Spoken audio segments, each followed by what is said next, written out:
Fique agora com a entrevista com o tema A Virtude de Doar.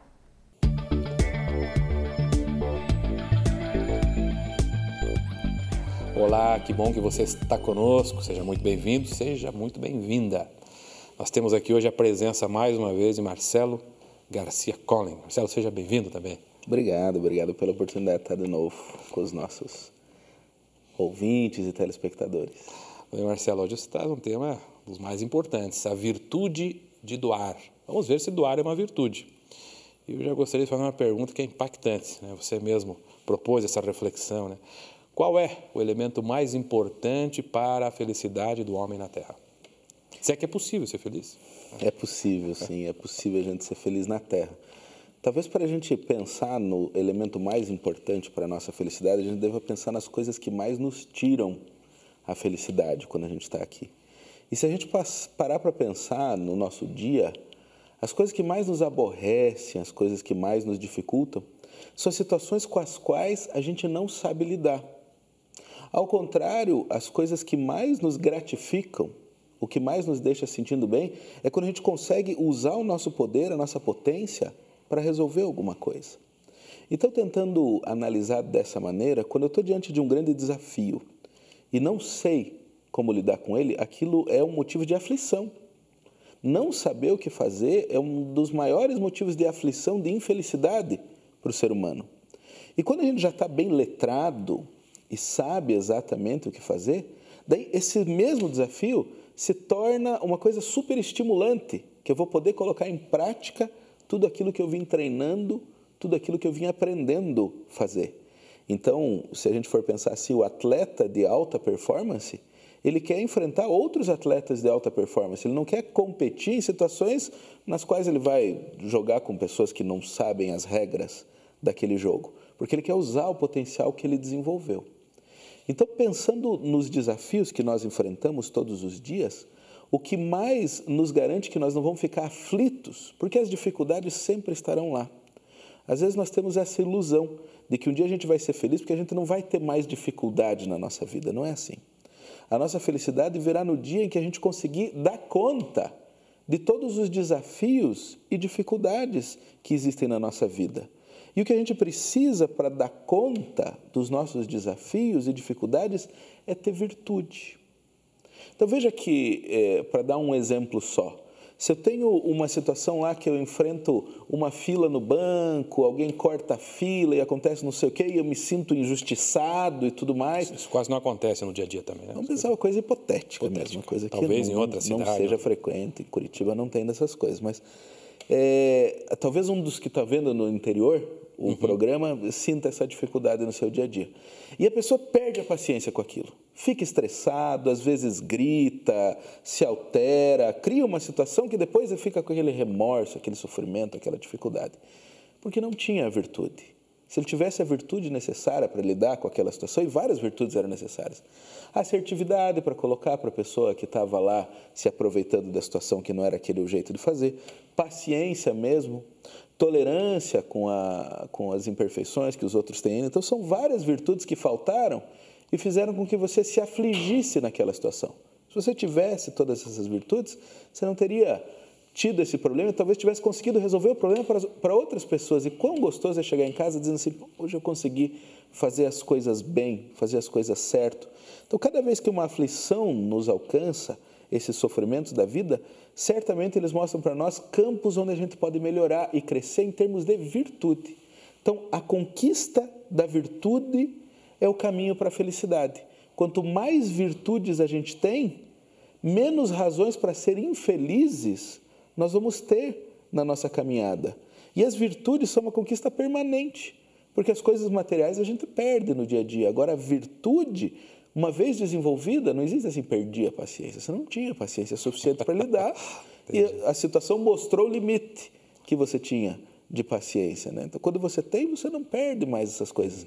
Então, a conquista da virtude é o caminho mais seguro para a felicidade dentro desse raciocínio. Marcelo, você falou em virtude e falou em virtudes, né? Eu imagino que haja uma série de virtudes necessárias à nossa felicidade na Terra.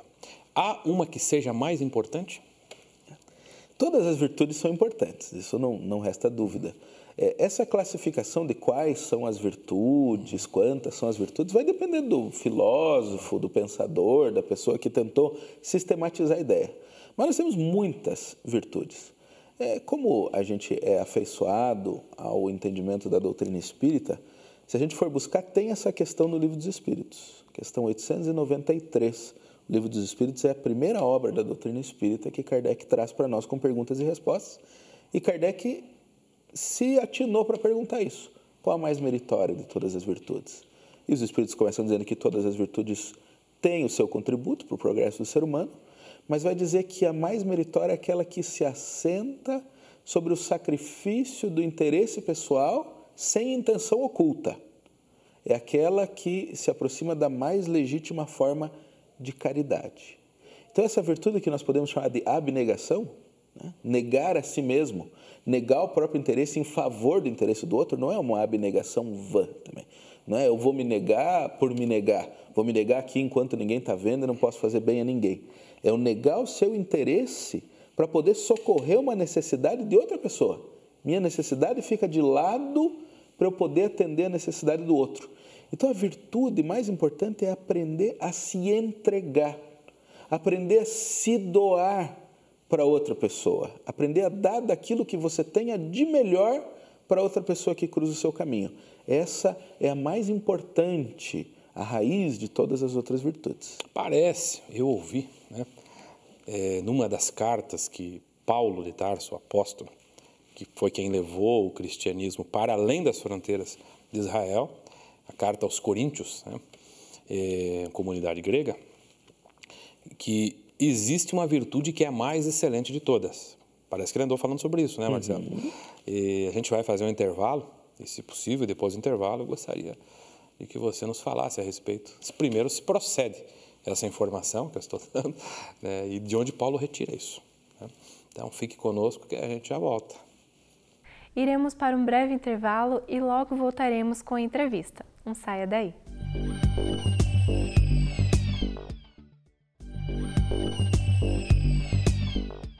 Você está assistindo o programa A Vida em Foco. Retornamos agora com a segunda parte da entrevista com o tema A Virtude de Doar. Acompanhe. Estamos de volta. Intervalo rápido, Marcelo. Né? Falava antes do intervalo sobre uma carta que Paulo escreve à comunidade de Corinto. Segundo alguns ali, ele passou, né, em cuja intimidade ele passou cerca de 18 meses. Uma carta belíssima que virou música, trecho de música. E ele fala que há uma virtude que é a mais excelente de todas. Marcelo, qual é e de onde Paulo tirou essa recomendação? Paulo tem uma abordagem também muito apropriada das virtudes, né? E ele vai trazer a ideia de que fé, esperança e caridade seriam as três virtudes basilares, assim, as três mais importantes, se a gente fosse destacar alguma das demais. E daí, estudando um pouco as três virtudes, ele vai dizer que realmente a caridade das três é a mais importante. Essa primeira epístola de Paulo aos Coríntios é um estudo a respeito da virtude que ele faz. O que é uma vida virtuosa, o que é uma vida verdadeiramente cristã. E Paulo, mais no começo dessa carta, antes de abordar essa filosofia das virtudes da fé, da esperança e da caridade, destacando a caridade como a mais meritória dentre essas, ele vai falar da importância do cristão aprender a dar. Paulo manda essa recomendação aos cidadãos lá da comunidade cristã em Corinto. Olhe, o cristão precisa aprender a dar. Quando eu estava pensando um pouco a respeito dessa reflexão de Paulo, eu comecei a pensar no significado que Corinto tinha para Paulo. Porque o livro Paulo e Estevão, escrito pelo Chico Xavier, pelo Espírito Emmanuel, traz para nós muitas minúcias a respeito da vida de Paulo. E a cidade de Corinto é uma cidade muito especial para Paulo, porque a cidade de Corinto era de onde tinha vindo a sua grande enamorada, noiva, Abigail, que acabou falecendo em circunstâncias muito dolorosas para ele, porque foi uma frustração imensa. Ele tinha deixado ela relegada ao segundo plano durante muito tempo. Quando ele vai no intuito de reconhecer o seu erro e fazer as pazes, a encontra moribunda entre a vida e a morte. Então, ele escrever a Corinto certamente era lembrar muito de Abigail. E olhando um pouco mais no livro Paulo e Estevão, a gente vai ver que num determinado momento, um ponto de inflexão na vida de Paulo mesmo, quando ele já tinha reconhecido que precisava ser cristão, mas os cristãos ainda não aceitavam, porque afinal era um grande perseguidor. Os judeus também não queriam nada com ele, porque achavam que ele estava maluco. O pai tinha o abandonado, disse, não tenho nada mais com você, não é mais meu filho, da tua herança, você não é mais meu filho. Diz que a mãe morreu, a irmã mudou de cidade. E foi acusado ainda pelo pai, tua mãe morreu por tua culpa, imagina que é sentir isso. A sua irmã foi embora daqui por vergonha, né? Tudo. De você, da fama que você deixou para a família. E ele que era uma pessoa que valorizava muito a família, né? Então, depois de toda essa humilhação, ele vai para o deserto e num momento muito especial de prece, de oração, ele se sente levado a uma esfera celestial e lá ele encontra Abigail e Estevão. Outro dia a gente pode falar com mais detalhes disso. Mas Abigail, quando vai se adiantar e falar com ele, diz assim, Paulo, você precisa aprender a virtude de dar. E daí eu fico pensando, ele escrevendo aos Coríntios, lembrando de Abigail, falando para ele da virtude de dar, e ele resolve compartilhar esse ensinamento com as outras pessoas de Corinto, da virtude do dar. E dizendo que essa virtude do dar, essa virtude da caridade, não era só distribuir as coisas, né? Que ele diz textualmente na epístola dele, ainda que eu distribuísse todos os meus bens entre as pessoas, sem caridade, sem essa virtude, eu nada seria, porque a pessoa pode dar por vários motivos na vida dele, mas nós estamos falando da virtude de dar, e não do gesto de dar, da virtude que vem embutida nesse desejo de ir ao encontro da necessidade do outro e dar daquilo que você tem para conseguir alcançar aquela pessoa. Então, é um movimento emocional, espiritual, é um movimento íntimo muito grande, que mobiliza uma força que a gente desconhece no nosso dia a dia. Frequentemente a gente fica nas nossas ocupações de todos os momentos e não mexe com algumas forças essas que estão às vezes profundamente sepultadas. Então ele fala da virtude do dar, né? E segue o seu discurso daí destacando que a caridade não é simplesmente um gesto material de distribuir riquezas entre as pessoas. Então ele considera, na fala dele, que a caridade é a mais importante de todas as virtudes, porque ela permeia as outras, é isso, Marcelo? Ela é a virtude por excelência, ela é o que dá sentido a qualquer virtude. Então, se eu faço um gesto em favor do próximo, que ele seja por legítima caridade. A caridade tem que ser aquilo que os Espíritos falam da abnegação, sem uma intenção oculta, sem um interesse pessoal, porque a gente frequentemente faz o bem esperando algo em troca. E a virtude da caridade por excelência, ela não espera esse retorno, é a ação do amor no seu sentido mais puro e profundo, né? Eu quero dar, simplesmente, eu quero te socorrer, eu quero poder entregar alguma coisa a você. Esse é o esforço da caridade, esse é o desejo e é o fanal. Simplesmente em eu poder dar, eu me sinto feliz. O que é diferente do que a gente está habituado. E Paulo incorporou isso muito no dia a dia dele. Então, quando ele vai escrever os Romanos, depois, muito mais tarde, já na última das cartas que ele escreve, um pouquinho antes de ir para Roma, ele escreve assim, eu sou um devedor de todos. Eu devo a todas as pessoas. E quando a gente conhece a vida de Paulo, a gente fala, mas Paulo deve o quê? Nunca pegou nada de ninguém? Né? Pois é. Nunca tomou nenhum empréstimo. Como assim ele deve a todas as pessoas?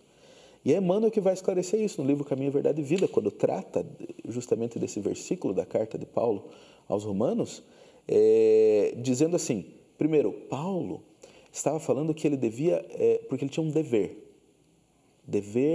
Eu tenho o dever de levar alguma coisa. E daí ele explica essa lógica que, do ponto de vista divino, é muito diferente. Ele tinha algo que os outros não tinham, que era uma fé e uma capacidade de ter esperança e de se levantar depois de tanta paulada, pedrada, e seguir amando a Jesus pelo caminho. Ele precisava semear isso para as pessoas, mostrar para as pessoas que elas podiam ser felizes com menos, que elas poderiam encontrar uma satisfação divina e que não deveriam esperar do mundo muito mais do que o mundo é capaz de oferecer. Então ele disse, eu tenho uma dívida com todo mundo, a gregos, a romanos, a sábios e a ignorantes, que é a minha dívida de levar esse ensinamento.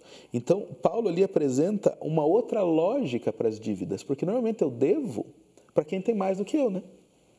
Se eu emprestei R$50 do Márcio semana passada, eu fico devendo devo para os bancos, devo os meus credores que estão atrás de mim aí todo momento. Porque eles que têm mais. E daí ele diz que com Deus a coisa é diferente, quem deve é quem mais tem. Quem mais tem o dever de socorrer a quem menos tem. Então, se você tem alguma coisa na tua vida, é teu dever socorrer aqueles que não têm dessa coisa. Porque a gente pode doar de tudo na nossa vida.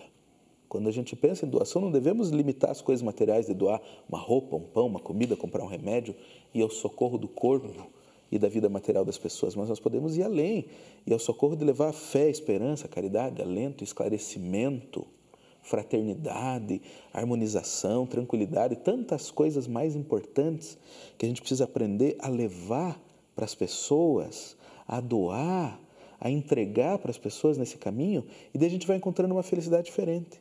As pessoas me perguntam, mas quando eu dou, eu não estou interferindo na vida das pessoas? Tá, claro que está interferindo.